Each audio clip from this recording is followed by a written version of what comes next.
নমস্কার বন্ধুরা, আমি ঋত্বিক আর আমাদের চ্যানেল ভবিষ্যৎ দৃষ্টিতে সকলকে স্বাগত। বন্ধুরা, শুক্রদেব বা ভেনাসের 27টি নক্ষত্রে অবস্থান নিয়ে যে সিরিজটি আমরা শুরু করেছিলাম, আজকে তার দ্বিতীয় পর্ব। প্রথম পর্বে আমরা আলোচনা করেছিলাম অশ্বিনী থেকে অশ্লেষা এই 9টি নক্ষত্রে শুক্রদেব অবস্থান করলে জাতক জাতিকা কি ফল পেয়ে থাকেন। আজকের পর্বে আমরা আলোচনা করব মঘা থেকে জ্যেষ্ঠা বিভিন্ন নক্ষত্রে শুক্রদেব অবস্থান করলে জাতক বা জাতিকার ফলাফল।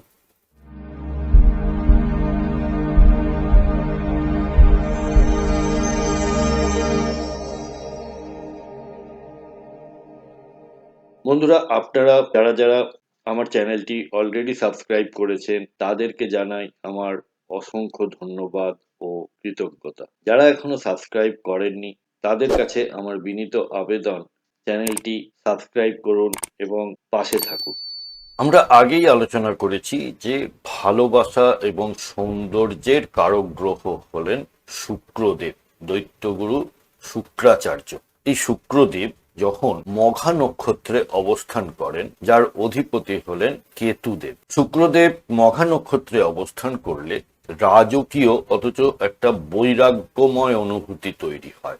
সঙ্গীর কাছ থেকে প্রচুর সম্মান এবং গুরুত্ব এনারা আশা করেন। মনের দিক থেকে কিছুটা একা থাকতেও পছন্দ করে।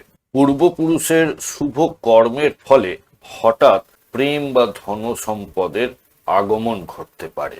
পরের নক্ষত্র পূর্ব ফাল্গুনী নক্ষত্র, যার অধিপতি হলেন স্বয়ং দৈত্যগুরু শুক্রাচার্য। এনারা অত্যন্ত আরামপ্রিয়, আমোদ প্রমোদ পছন্দ করা এবং সৃজনশীল প্রকৃতির হয়ে থাকে। শুক্র নিজের নক্ষত্রে থাকায় অত্যন্ত শক্তিশালী ও শুভ ফল দেয়। প্রেম এবং বৈবাহিক জীবনে পূর্ণ সুখ উপভোগ করে থাকেন এনারা। সমাজ বা বিনোদন জগতে বিশেষ জনপ্রিয়তা লাভ করেন। পরের নক্ষত্র উত্তর ফাল্গুনী নক্ষত্র, যার অধিপতি হলেন সূর্যদেব। শুক্র উত্তর ফাল্গুনী নক্ষত্রে অবস্থান করলে জাতক ও জাতিকা অত্যন্ত সৎ, মর্যাদাপূর্ণ এবং দায়িত্বশীল হয়ে থাকেন। সমাজ ও পরিবারের নিয়ম নীতি মেনে সম্পর্কে জড়াতে ভালোবাসেন। সম্পর্কের ক্ষেত্রে এনারা অত্যন্ত বিশ্বস্ত হয়ে থাকেন। মাঝে মাঝে একটু ইগো বা আত্মসম্মান বোধ বেশি কাজ করে থাকে। পরের নক্ষত্র হলো হস্তা, যার অধিপতি হলেন চন্দ্রদেব। এখানে শুক্রদেবের অবস্থান জাতককে অত্যন্ত সংবেদনশীল, রোমান্টিক ও সেবাব্রতী করে তোলে। সঙ্গীর খুব ছোট ছোট চাহিদার দিকেও এনারা খেয়াল রাখেন। সম্পর্কের ভিত্তি গড়ে ওঠে গভীর মানসিক যোগাযোগ ও আবেগের ওপর। হাতের কাজে বা যে কোনো শিল্পকলায় এনারা দারুণ পারদর্শী হয়ে থাকেন। এরপর আসি মঙ্গলের নক্ষত্র চিত্রা নক্ষত্র। এখানে শুক্রদেব অবস্থান করলে অসাধারণ বাহ্যিক সৌন্দর্য এবং তীব্র আকর্ষণ ক্ষমতার অধিকারী হন জাতক বা জাতিকারা। ফ্যাশন ডিজাইন, রূপচর্চার প্রতি ভীষণ আগ্রহী হন। সম্পর্কে খুব বেশি প্যাশনেট বা আবেগপ্রবণ থাকে। প্রেমের জীবনে মাঝে মাঝে ছোটখাটো ভুল বোঝাবুঝি বা জেদেরও সৃষ্টি হতে পারে। পরের নক্ষত্র স্বাতী নক্ষত্র, যার অধিপতি হলেন রাহু। আর এই নক্ষত্রে শুক্রদেব অবস্থান করলে জাতক জাতিকা অত্যন্ত স্বাধীনচেতা ও আধুনিক মানসিকতার হয়ে থাকে। প্রথাগত নিয়মের বাইরে গিয়ে সম্পর্ক বা কেরিয়ারে নতুন কিছু করতে ভালোবাসেন। ব্যবসায়িক বুদ্ধিতে এনারা দারুণ সফল হন। জীবনে অনেক বড় ধরনের সামাজিক বা আর্থিক উত্থান পতনের সাক্ষী এনারা থাকেন। পরের নক্ষত্র বিশাখা নক্ষত্র, দেবগুরু বৃহস্পতি যার অধিপতি।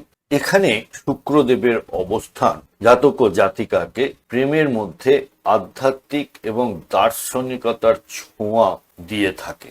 শুধুমাত্র বাহ্যিক রূপ নয়, মানুষের ভেতরের জ্ঞান ও আদর্শ দেখে এনারা প্রেমে পড়েন। একাধিক লক্ষ্য অর্জনের পর সুখের ও স্থিতিশীল পারিবারিক জীবন এনারা লাভ করে থাকেন। পরের নক্ষত্র অনুরাধা নক্ষত্র, যার অধিপতি হলেন শনিদেব। এনারা প্রেমের ক্ষেত্রে অত্যন্ত একনিষ্ঠ, বিশ্বস্ত ও উৎসর্গীকৃত হয়ে থাকেন। সহজে প্রেমে পড়েন না, কিন্তু একবার হাত ধরলে আজীবন তা ধরে রাখতে জানেন। দূরবর্তী কোনো স্থান বা ভিন্ন সংস্কৃতির মানুষের সাথে প্রেমের সম্পর্ক গড়ে ওঠার সম্ভাবনা থাকে। পরের নক্ষত্র জ্যেষ্ঠা, অধিপতি হলেন বুধ। আর এই জাতকেরা অত্যন্ত রক্ষণশীল, বুদ্ধিমান, কিছুটা প্রোটেক্টিভ বা পজেসিভ হয়ে থাকেন। সম্পর্কের জটিলতা খুব দ্রুত বুঝতে পারেন, সঙ্গীকে মনের দিক থেকে পুরোপুরি নিয়ন্ত্রণ বা রক্ষা করতে চান। এদের কথাবার্তা এবং চতুরতা মানুষকে খুব সহজেই মোহিত করে ফেলে।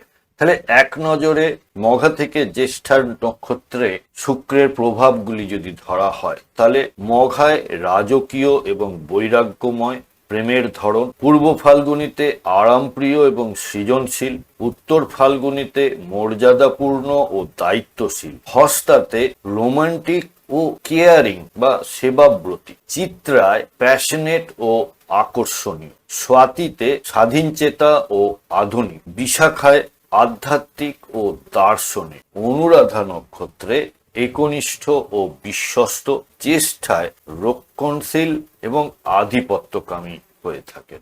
বন্ধুরা, আমাদের এই ডিসকাশনে কোনো পার্টিকুলার চার্ট ধরে বা গ্রহের অবস্থান ধরে কিন্তু কোনো কথা বলা হচ্ছে না। আপনার কোনো হাউসে যদি সমস্যায় থাকে বা জীবনে কোনো ধরনের সমস্যার সম্মুখীন হন, তাহলে আপনারা ভবিষ্যৎ দৃষ্টির সাথে যোগাযোগ করতে পারেন এবং আমাদের কাছ থেকে আপনারা কনসালটেশন নিতে পারেন।